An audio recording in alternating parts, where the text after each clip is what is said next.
Can you believe that even with a roster boasting names like LeBron James and Luka Doncic, the whispers around our Los Angeles Lakers aren't just about championship aspirations, but about a potential implosion? Are we truly on the verge of seeing one of our most beloved and consistently improving players, Austin Reaves, pushed out the door if things go very wrong?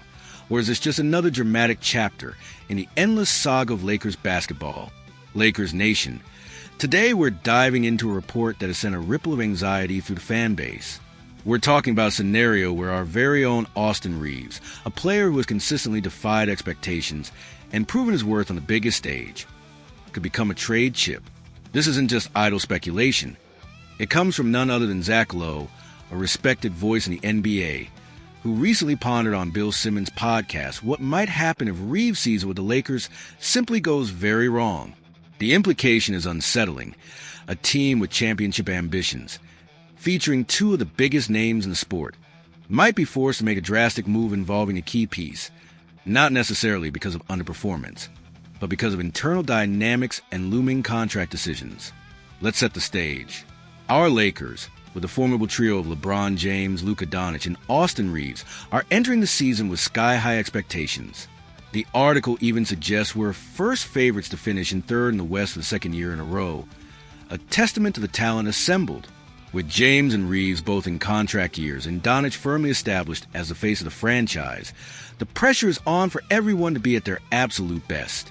Yet, beneath this veneer of optimism, a potential storm brews around Austin Reaves. The core of this concern revolves around Reaves' role and his impending contract situation. Reaves, who is just a year older than Doncic, is due for a lucrative extension next summer, reportedly in the range of $30 to $35 million annually. That's a significant commitment. And the question arises, where does he truly fit long-term in a Luka world, with LeBron still commanding a massive presence? Lowe's hypothetical worst-case scenario paints a picture where Reaves might be asked to come off the bench, a role that could complicate extension talks. Imagine the conversation. You asked me to come off the bench. Extension talks aren't really happening because you can't offer me enough. I'm not sure you truly value me enough in a Luka world. LeBron is still here. Is he retiring? If he's retiring, that's good for my future in Los Angeles. This isn't just about money. It's about perceived value and a player's place within the hierarchy of a championship contender. Reaves has earned his stripes. Last season, playing alongside Doncic and James, his numbers actually improved. Before Doncic's arrival, Reaves averaged 19.1 points and 6.1 assists per game, shooting 36.4% from three. After Doncic joined, those averages climbed to 21.9 points, and his three-point percentage rose to 39.6% over the final 28 games.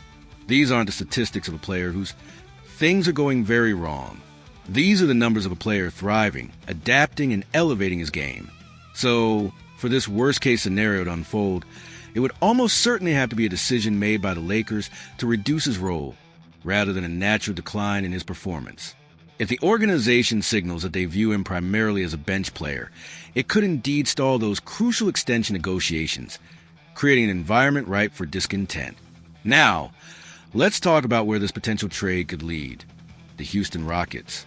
The Rockets have recently suffered a major blow to their playoff aspirations, with Fred VanVleet reportedly out due to an ACL tear. This injury has put them in a desperate situation, needing a guard to step up or a significant trade to fill the void.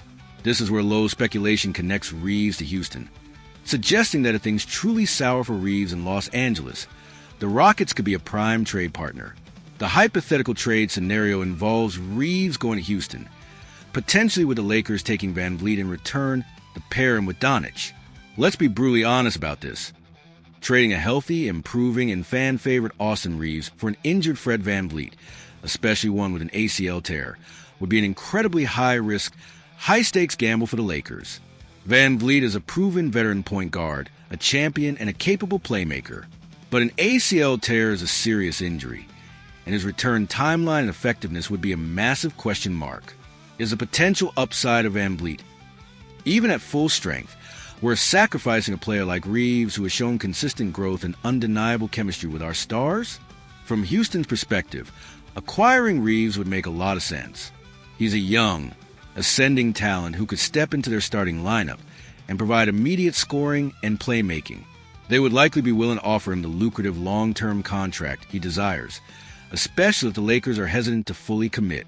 For the Lakers, the rationale behind such a move, if it were to happen, would likely stem from a desperate effort to maximize Luka Doncic's prime and ensure a sustainable championship window. Perhaps the front office might see VanVleet as a different kind of fit, a more traditional point guard to complement Doncic's scoring prowess, even with the injury risk. But it's a move that screams desperation, a reaction to internal issues rather than a proactive enhancement of an already talented roster. The implications of such a trade extend beyond just player personnel. It speaks to the delicate balance of team building, especially when you have multiple superstars and rising talents. How do you manage roles, expectations, and contract demands when everyone is vying for a piece of the pie? LeBron James' own contract situation, also being in a contract year, adds another layer of complexity. His future decisions will undoubtedly influence the Lakers' willingness to commit long-term to other key players like Reaves. The front office is walking a tightrope, trying to build a contender while navigating the financial and emotional landscape of superstar egos and burgeoning talents. The things go very wrong scenario for Austin Reaves isn't just about his individual performance. It's about a potential failure of the organization to properly value and integrate a player who has consistently over-delivered. If Reaves feels undervalued, if extension talks stagnate, and if his role is diminished despite his proven capabilities, then a trade, however regrettable, becomes a real possibility.